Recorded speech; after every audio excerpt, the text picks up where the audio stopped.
I have been married to Emily for 7 years, together for 10. No kids. We both work remote. I'm in IT project management, she's in marketing.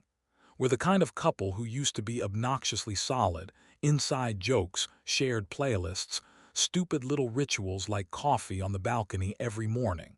Not perfect, but we're a team was like our brand. This cruise was supposed to be our big reset. 2 months. Yes, two. We saved for it forever. A ridiculous once-in-a-lifetime itinerary.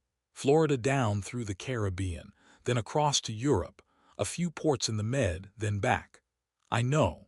It sounds like something a couple does right before they announce they're opening a boutique hotel on Instagram. But the truth is less glamorous. The last year has been rough. Emily's been different, shorter fuse. More I'm fine with the tone of a knife being sharpened. We'd had the same fight on loop. She felt unseen. I felt like I was walking on eggshells. She'd say I was making it about me. And I'd end up apologizing because it was easier than watching her shut down for 3 days. When we booked the cruise, she cried and hugged me and said, "This is us choosing each other." I believed her. I wanted to believe her so badly I didn't interrogate it. We boarded about 3 weeks ago. The first few days were honestly great. Sun, dumb fruity drinks, and that vacation personality. Everyone gets where you laugh at jokes you wouldn't even smile at on land. Emily was affectionate again. She posted pictures of us like we were a brochure. She held my hand in the elevator. She got close to my cheek while we watched the ocean at night and said, "I missed this." Then things shifted. At first it was small stuff. She started bringing her phone everywhere. Like bathroom trips that used to be leave the phone on the counter became phone clenched in hand. She started sleeping with it face down on the nightstand, and if it buzzed, she'd roll over and angle her body like she was shielding it from me. I noticed because I'm not clueless, but I told myself I was overthinking. We're in close quarters, there's nowhere to go to decompress. Maybe she just wanted space. But the space looked a lot like secrecy. She began taking walks after dinner, alone. I need air. We are surrounded by air. It's literally 360 degrees of air. Yet every night, like clockwork, she'd slip out around 9:30 with a cardigan and come back flushed, like she'd been laughing too hard or running. When I'd ask how it was, she'd say, "Fine," like I'd asked her to detail her dental hygiene routine. The second weird thing, she started dressing up more selectively. Not like I want to look cute for you, more like I'm going somewhere I want to be noticed. New lipstick, jewelry she never wears, a perfume she'd packed just in case. Meanwhile, when we did stuff together, breakfast, excursions, she was in leggings and a hoodie, hair in a messy bun, barely looking at me. I tried to bring it up lightly. Like, "Hey, you've been taking a lot of solo walks. Everything okay?" She gave me this tight smile and said, "Can I not have one thing that's just mine?" The tone was pure accusation, like I was trying to control her. So I backed off, because again, eggshells. Around the same time, she started name-dropping a crew member. "Jason said the weather's going to turn. Jason told me the best deck for sunrise." At first I thought Jason was a bartender, because apparently every cruise has a Jason. Then I met him. Not a bartender. Passenger. Maybe mid-30s. Sun-bleached hair, permanent tan, that confident vibe of a guy who's never once had to wonder if his shirt fits because he owns mirrors and self-esteem. We were waiting for coffee at the cafe when he walked up like he already belonged in our orbit. "Emily, there you are." She lit up in a way I hadn't seen in months. Not polite friendly. Not "oh hi" friendly. More like "we have a private joke" friendly. "Jason," she said, like his name tasted good. He looked at me, then at our hands, which were not holding each other because she'd started not touching me much, and gave me a quick once-over. "And you must be Mark." I said, "Yeah." Because what else do you say when a stranger knows your name and you don't know theirs? Emily did a little laugh and said, "Jason's been showing me all the ship hacks. You know, like which elevators don't smell like pool chlorine." I tried to keep it light. "Nice, how'd you two meet?" And here's the first lie I clocked. "Trivia night," she said instantly. Except trivia night was 2 days before we boarded. I know because she forced me to do it while I was still jet-lagged and I kept mixing up capital cities.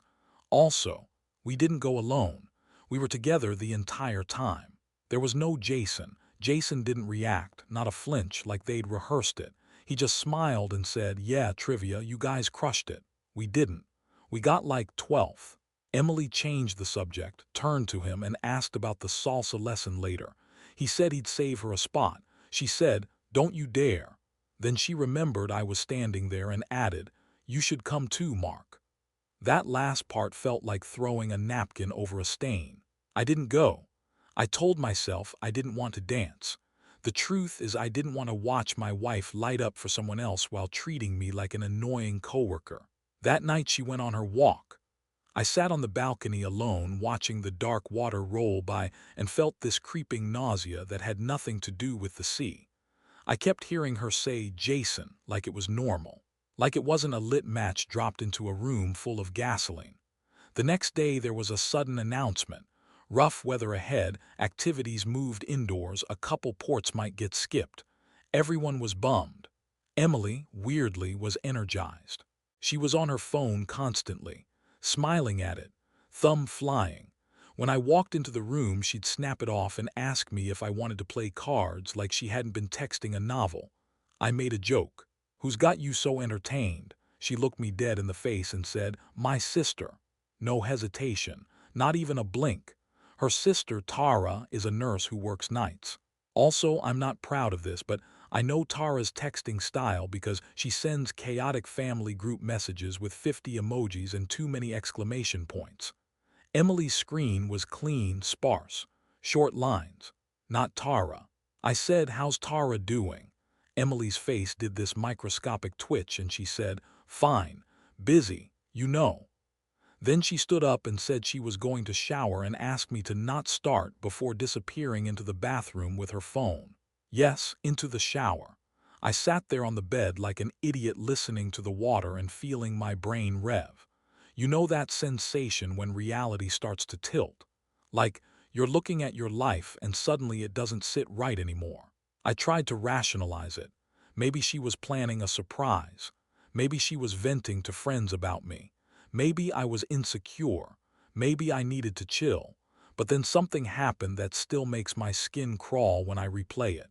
Later that afternoon, I went down to guest services because our key cards had stopped working. We'd been locked out twice. It was annoying and honestly, I wanted something concrete to focus on. A problem with a fix. The guest services line was long, so I stood there scrolling my phone. Emily had stayed in the room to take a call. Which, again, on a ship, what call? But whatever. After about 20 minutes, I finally got to the front. The staff member, a young woman with a tight bun and the patient eyes of someone who's been yelled at by too many entitled people, asked for my room number and last name. I gave it. She typed, paused, looked up at me, then back down. "Sir," she said carefully, "it looks like there was a duplicate key issued this morning." My stomach dipped. "Duplicate?" "Yes," she said. "An additional key card was printed. It's active." "Who requested it?" I asked, trying to keep my voice normal. She hesitated. "I can't disclose guest information." I stared at her. "It's my room." She looked uncomfortable and said, "It was authorized by the second occupant listed." Emily. I felt my face go pale so fast I actually had to grip the counter. The room got loud and far away at the same time. In my head I heard myself say, stupidly, "Why would she need?" The staff member gave me this sympathetic look that made everything worse. She didn't say anything else. She just reactivated our cards, handed them back, and wished me a pleasant day in the tone of someone watching a car crash in slow motion. I walked away like my legs belonged to someone else. A duplicate key to our cabin, authorized by Emily, printed this morning, while I was out. While she was taking a call. I stood by the atrium railing, staring down at people milling around with ice cream cones and vacation smiles, and it clicked into place with awful clarity. Not a surprise, not venting, not insecurity. A key means someone is coming to our room, our bed. While I'm on this ship too, just one deck away, eating a burger and pretending everything's fine. I went back to the cabin with my hands trembling. I kept thinking maybe there's an innocent explanation. Maybe she locked herself out. Maybe she lost hers. But then why wouldn't she tell me? Why would she lie about Tara? Why would she get dressed up for walks? Why would Jason know my name? When I opened the door, the cabin was empty. The bed was made. The bathroom was dry. Her phone wasn't on the nightstand. Her cardigan was missing. And on the little desk, pushed slightly under a brochure like someone had tried to hide it in a hurry, was a second key card in a plain sleeve. Not ours. Not labeled. Just there. My chest went tight. I picked it up and my fingers were numb, like my body was trying to protect me from what my brain already knew. Then I heard the doorknob outside, and my wife's laugh, bright, private, right on the other side of our door. The laugh stopped the second the key slid into the lock. There was this half-second pause, just long enough for me to picture them outside, Emily realizing something's wrong, Jason probably still smiling because guys like him always assume they're welcome everywhere. Then the door opened. Emily walked in first. Jason was right behind her. They both froze when they saw me standing there with the extra key card in my hand. I didn't yell. I didn't say anything clever. I just held it up between my fingers like it was dangerous and asked, very calmly, "What is this?" Emily's face did this whole cascade of emotions in about 2 seconds. Surprise, irritation, calculation. Then she landed on annoyed, like I'd interrupted her while she was busy. "Why are you holding that?" she snapped. Jason shifted his weight, clearly clocking that this was not the fun little detour he'd signed up for. He said, maybe I should." "No," Emily said quickly without looking at him. "It's fine." That word fine again. Like she could still control the narrative if she just kept her voice sharp enough. "I said guest services told me you authorized a duplicate key. Care to explain?" She crossed her arms, defensive. "I locked myself out earlier." I looked around the room. "Then why isn't this in your wallet? Why was it hidden under a brochure?" She rolled her eyes so hard I thought they might stick. "Oh my God, Mark, are you serious right now? I didn't hide it. I just put it down." Jason cleared his throat. "Emily said she needed help with the safe," he offered like that made sense. I turned to him. "Help with the safe in our room." He shrugged, uncomfortable now. "Yeah, I'm pretty good with those." Emily jumped in immediately. "Seriously, Mark, don't make this weird. He was just being nice." That's when it hit me. Not being unfaithful, that was already crashing through me like waves. The way she spoke to me like I was the unreasonable one. Like I was ruining her afternoon. I said, "So you lied about trivia night. You lied about texting your sister. You took solo walks every night. You got dressed up to get air. And now there's a guy in our room with his own key. But I'm the one making it weird." She snapped, "You're overthinking." Jason took a step back toward the door. "Look, man, I don't want to be in the middle of this. Emily told me you two were basically separated." My stomach dropped again. "She told you what?" Emily whipped her head toward him. "Jason," he held up his hands. "I mean, that's what you said, that you were figuring things out, that the marriage was kind of done." I looked at my wife. 7 years of marriage, and she'd apparently decided, without looping me in, that we were basically separated on a cruise we booked together. "That's not what I said," she snapped at him. He blinked. "You said you slept in separate beds." "We do sometimes," she shot back, then turned to me. "Don't we?" I laughed. It came out sharp and ugly. "When you're mad at me and want to get back at me, yeah." The room felt too small. The walls were closing in. I could hear the hum of the ship, the distant sound of laughter from the hallway, like the universe was mocking me. I said, "Jason, do you want to tell me how long this has been going on?" Emily said, "You don't owe him anything." Jason hesitated, then said, "About a week." She spun on him. "What? No, Emily," he said, tired now. "I'm not lying for you. A week. On a 2-month cruise. A week of sneaking around while sleeping next to me every night. A week of kissing me goodbye in the morning and then meeting him later." I felt sick. I said quietly, "Get out." Jason looked relieved. Yeah, okay." Emily stepped between us. "No, he's not going anywhere." I stared at her. "I'm not asking." She laughed, actually laughed, and said, "You can't make him leave. This isn't just your room." "Then I'll leave," I said, "but he's not staying here." Jason took that as his cue and slipped past us, mumbling something about giving us space. The door clicked shut behind him. The silence afterward was deafening. Emily turned on me immediately. "I can't believe you embarrassed me like that." That's what she led with, not denial, not apology, embarrassment. I said, "You cheated on me." She scoffed. "Oh my God. We weren't together." I just looked at her. She huffed. "Okay, maybe we got close, but it wasn't a big deal." My hands started shaking. "You got a key to our room." "So what?" she snapped. "You're acting like I did the unforgivable." I felt like I was talking to a stranger wearing my wife's face. "You lied to me, repeatedly. You told him we were separated." She shrugged. I didn't know how else to explain our situation. "Our situation," I echoed. "Emily, I thought we were working on things." She threw her hands up. "I am working on things. I just needed something that was mine for once." There it was again, that phrase, like being unfaithful was self-care. I sat down on the edge of the bed because my legs gave out. "So what, you needed him?" She didn't answer right away. She grabbed her phone, started scrolling like this conversation was an inconvenience.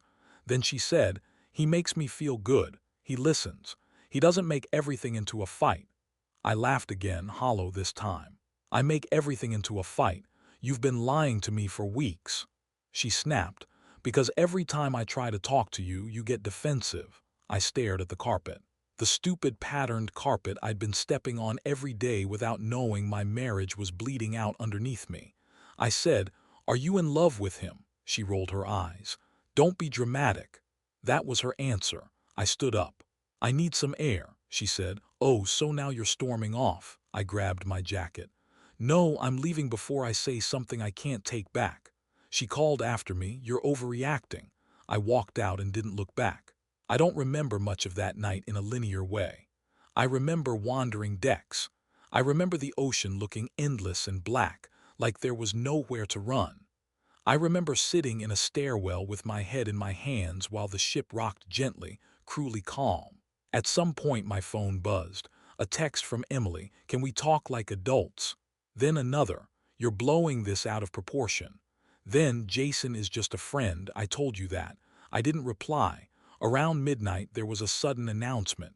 "Medical emergency on deck 11, please clear the area." People rushed past me. Someone threw up over a railing. The chaos felt weirdly fitting. I slept in a lounge chair that night, wrapped in a towel, staring at the ceiling and replaying everything over and over. Every lie, every dismissed concern, every time she made me feel crazy for noticing. In the morning I went back to the room. Emily was there, dressed like nothing had happened, sipping coffee. She looked up and said, "You look terrible." I said, "We need to talk." She sighed like I'd asked her to do taxes. "Fine, but you need to calm down."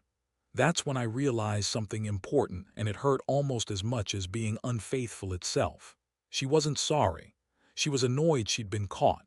I didn't calm down. I tried to, because I'm not a screamer and I hate being the guy who loses control, but something in me had snapped. Not explosively, more like a bone breaking clean through. Quiet, irreversible, I said, "Tell me the truth, all of it, right now." Emily took a sip of her coffee like we were negotiating chores. "I already told you." "No," I said. "You told me a version designed to make you look less awful. I want the real timeline." She rolled her eyes again. "Why are you interrogating me? This is exactly why I didn't want to tell you anything." That sentence nearly broke me. I laughed once sharp. "You didn't tell me because you were busy sneaking another man into our room." She slammed her mug down. "We did not have physical relationship." "I didn't ask that." She hesitated, just a beat too long. Then, "Okay, fine, we fooled around a little." The words hung in the air, fooling around. Like she was 16 behind a bleacher, not a married woman on a ship with her husband down the hall. "How long?" I asked again. She crossed her arms. "Does it matter?" "Yes," I said, "it does." She stared at the wall, then said, "Since Barbados." That was 10 days ago. My chest felt hollow. "So you lied to Jason too, told him it was only a week." She shrugged. I didn't think you'd grill him like the investigator. I felt this weird, detached calm settle in, like my brain flipped into survival mode. Did you plan to keep seeing him? She shrugged again. I don't know. I was just seeing how I felt. How you felt, I repeated. She snapped, God, stop making me the villain. You haven't exactly been perfect. There it was, the pivot. What did I do? I asked quietly. That justifies this. She launched into it like she'd been waiting. You stopped trying. You're always tired. You never plan anything anymore. You're emotionally unavailable. I tell you I'm unhappy and you just nod like it's a meeting agenda. I listened. I really did. And some of it hurt because there was truth in it, but none of it explained lying, sneaking, gaslighting. I said if you were unhappy you could have talked to me, or asked for counseling, or left. She shot back. I didn't want to leave. I just wanted to feel desired. And that required a second key to our cabin. She didn't answer. Instead, her phone buzzed. She glanced at it instinctively. I saw the name before she flipped it over. Jason. I felt something inside me go cold. You're still talking to him, I said. She snapped, I'm not going to cut off a friend because you're insecure. Friend, I repeated. Who you fooled around with. She stood up. I'm done with this conversation. You're being aggressive. That word, aggressive, was such a calculated choice it made my skin crawl, like she was laying groundwork, like she wanted to recast herself as the victim. I said, sit down. She laughed. You don't get to tell me what to do. I took a breath. Then I'm going to guest services. I'm asking for a room change. Her eyes widened. What? I'm not sleeping in this room with you, I said. Not while you're still in contact with him, she scoffed. That's ridiculous. You're not kicking me out of my own room. I'm not, I said. I'm leaving. That seemed to throw her off. She'd expected me to fight harder, beg, yell. Something dramatic she could point to later. Where are you going to go? She asked. I don't know, I said honestly. But not here, she smirked. So you're just abandoning me on a ship? I stared at her. You already left. I grabbed my backpack and walked out. Guest services was chaos. Apparently there'd been an engine issue overnight, nothing dangerous but enough to delay a port and stress everyone out. People were yelling. Staff looked exhausted. I waited in line for 40 minutes replaying the conversation on a loop. When it was finally my turn, I asked about changing rooms. The staff member pulled up our booking, frowned, and said, I'm sorry, sir. We're fully booked. With the port delay, we're also consolidating some cabins. I felt a laugh bubble up, hysterical. So I'm stuck. She lowered her voice. We do have a temporary accommodation option. Crew quarters, limited amenities. It's not ideal. I'll take it, she blinked. Sir, it's very basic. I don't care.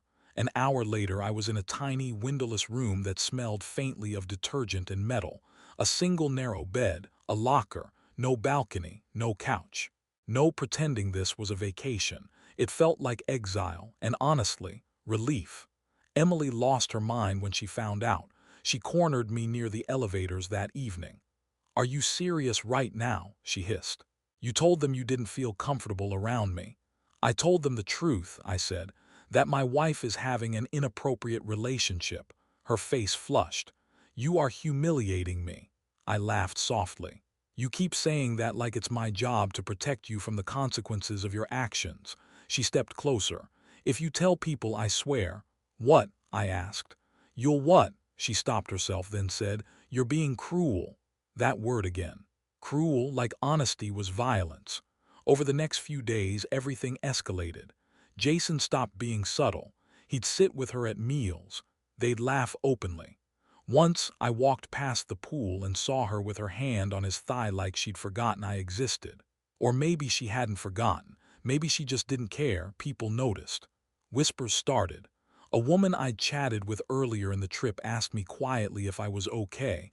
I said I was fine. I wasn't. Emily alternated between pretending nothing was wrong and blowing up my phone with texts ranging from, we need to talk, to you're ruining this trip, to I can't believe how cold you're being. One night, there was another sudden event. A crew drill gone wrong, alarms blaring, everyone herded to muster stations. We stood 10 feet apart while the ship rocked, and I realized how alone I felt surrounded by thousands of people. Afterward, she texted me, "Life is short." That scared me. "I don't want to regret things." I replied, "Then stop lying." She didn't. The final straw came 3 days later. I went back to the cabin to grab more clothes while she was supposedly at an excursion. I knocked. No answer. Used my key. They were in the bed, not under covers, not ambiguous, undressed. Her back to the door, Jason scrambling like a caught teenager. Emily screamed, "What the hell are you doing?" I stood there numb. "You said you were going ashore." She didn't even try to deny it this time. She just snapped, "You weren't supposed to come back." That sentence will live in my head forever. I walked out without another word. An hour later, she showed up at my tiny crew room, eyes red, voice shaking, not with remorse but panic. "Mark," she said, "this has gone too far." I looked at her and finally felt it, not love, not anger, just clarity. "Yeah," I said, "it has." After I said that, "Yeah, it has." Something shifted in her expression, not guilt, fear. She tried a different angle. She sat down on the narrow edge of the bed in that tiny crew room like she belonged there, like she hadn't just been caught undressed with another man in the bed we shared. "You're really going to throw everything away over this?" I stared at her. "You already did." She shook her head rapidly. "No, no, this is just a mistake, a lapse. You're acting like I planned this whole thing." I didn't raise my voice. "I didn't need to. You got him a key to our room." She waved her hand. "That doesn't mean anything. You lied to me every day, because you would have freaked out. You told him we were separated." She stood up then, defensive. "We basically were." That's when the anger finally broke through the numbness. "No," I said, louder now. "We were married. We were on a 2-month anniversary cruise that you called choosing each other. You don't get to rewrite reality because it's inconvenient." She crossed her arms. "I didn't think you'd find out like that." That sentence landed harder than anything else she'd said. "Like that," I repeated. "So you expected me to find out eventually?" She hesitated. "Too long." "I thought maybe after the cruise," she said quietly. "Things would either work themselves out or we'd talk." I laughed, but it cracked halfway through. "You were going to decide whether to stay married to me based on how fun it was to sleep with someone else." She snapped. "Stop twisting my words." "I'm not twisting anything," I said. "You're just finally hearing it out loud." She started crying then, real tears this time, but even then something felt off. There was panic, not remorse, loss of control, not regret. "I didn't mean to hurt you," she said. I don't know who I am anymore." I felt tired, bone-deep tired. "You could have figured that out without destroying me." She wiped her face and said, "Are you leaving me?" I took a breath. "I'm done being lied to." "That's not an answer," she said sharply. "It is," I replied. "You just don't like it." She paced the tiny room. "So what, you're going to divorce me on a ship? You're being dramatic." I looked at her. "You're still calling me dramatic after I walked in on you having physical relationship with another man." She opened her mouth, closed it, then tried a new tactic. "You weren't supposed to see that," she said quietly. I felt my stomach drop. "Do you hear yourself?" She looked genuinely confused. "I mean, if you hadn't come back early." I held up my hand. "Stop, just stop." That was the moment acceptance hit, not peace, not relief, but the cold understanding that the person in front of me was not capable of taking responsibility. Not really, not without making herself the center of the story. I said, "I'm filing for divorce when we get back." Her face hardened instantly. Tears dried like they'd never existed. "You can't just decide that." "I can," I said. "And I am," she laughed bitterly. "You're going to regret this, maybe. But I already regretted staying silent for so long. The next days were hell. Emily went scorched earth socially. She told people I was emotionally abusive, that I checked out years ago, that I abandoned her on the ship. I heard it secondhand, whispers, awkward looks, people suddenly avoiding eye contact. Jason disappeared for a bit, then reappeared openly at her side like he'd decided to just own it. Once, I passed them laughing in the stairwell and heard her say, "At least you're honest." I almost lost it. I stopped eating. Dropped 10 pounds in a week. Woke up shaking from dreams where I was locked in the cabin while the ship filled with water and she was on deck laughing with him. One night, there was another sudden event, real this time. A passenger fell overboard. Alarms, searchlights sweeping the ocean. Everyone silent on deck, staring into black nothingness. Emily stood a few feet away from me, arms wrapped around herself. For the first time in days, she looked small. She whispered, "This is terrifying." I said nothing. She glanced at me like she expected comfort. I didn't move. They never found the person. That night she knocked on my door. "I can't sleep," she said. "Can we just talk?" I let her in, but I didn't sit close. She said, "I think I messed up." I raised an eyebrow. "You think?" she snapped. "Don't be smug." I felt a strange calm. "I'm not smug. I'm detached."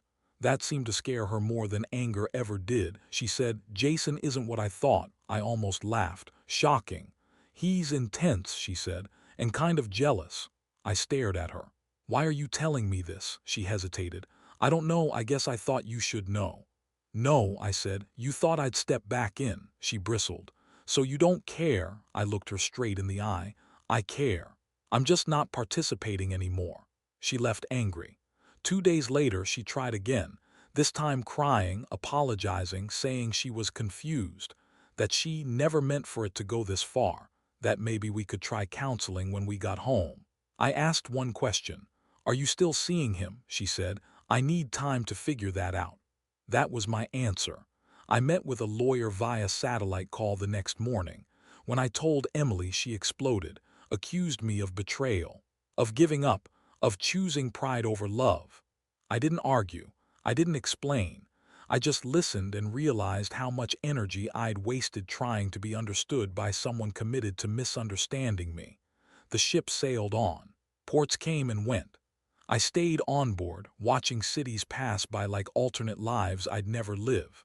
Somewhere between Spain and Italy, I felt something new, not happiness, not hope, but stability. Like my feet had finally hit solid ground after weeks of free fall. Emily stopped knocking. Jason moved cabins. I started counting days not until reconciliation, but until freedom. And for the first time since this nightmare began, I slept through the night. We docked in Florida at sunrise. I stood on the top deck with a paper cup of burnt coffee, watching land slowly come into focus. Solid, unmoving. After weeks of nothing but water and chaos, it felt symbolic in the most on-the-nose way possible. Emily didn't come up. She texted me instead. "We need to talk before we get off." I replied, "We can talk through lawyers." She didn't respond. Disembarkation was a mess. People rushing, dragging suitcases, hugging like the cruise had been some shared trauma bonding experience. In a way, it had been, just not the fun kind. I saw Emily one last time in the terminal. She looked tired, thinner. Jason wasn't with her. For a second, I felt that old instinct to check on her, to ask if she was okay. I didn't. She walked over anyway. "So that's it?" she asked. 10 years and you won't even say goodbye," I said. "Goodbye isn't the word for this." She scoffed. "You're really going to paint me as the villain forever?" "I'm not painting anything," I said. "I'm just not lying anymore." Her eyes flashed. "You're acting like you're perfect." "No," I said calmly. "I'm acting like I deserve honesty." She opened her mouth, probably to fire off one last accusation, then closed it. For the first time since this started, she had nothing. I walked away. The first week back was brutal. I moved into a short-term rental. Everything echoed. I'd reach for my phone to text her something stupid, grocery list, meme, reminder, then remember there was no us anymore. But here's the thing no one tells you. Grief and relief can exist at the same time. I cried. A lot. In the shower. In my car. Once in the middle of Target because I saw a couple arguing over throw pillows, and it hit me that our future had evaporated somewhere between Barbados and Spain. But I also felt lighter. No more guessing. No more walking on eggshells. No more being told my instincts were paranoia. Emily tried to spin the narrative. Mutual friends reached out with both sides' energy. I didn't engage. The people who mattered saw the truth without needing me to perform it. The divorce process started. It's messy. It's expensive, it's worth it. Last I heard, Emily and Jason didn't last. Shocking, I know. Apparently, when you build something on lies, it doesn't hold up well under real-life pressure. She emailed me once. A long one. Apologies mixed with justifications. Missing me mixed with blaming me. I didn't reply. Here's what I've learned and why I'm posting here. If your partner is lying to you and making you feel crazy for noticing, trust yourself. If they get caught and their first reaction is anger, not remorse, that tells you everything. Being unfaithful isn't just about physical relationship. It's about entitlement. It's about deciding you deserve comfort at the cost of someone else's reality. And finally, being alone is not the worst outcome. Being with someone who disrespects you is. If you're reading this while stuck in a relationship that feels like a slow erosion of self, don't wait for the dramatic moment in the middle of the ocean. Choose solid ground.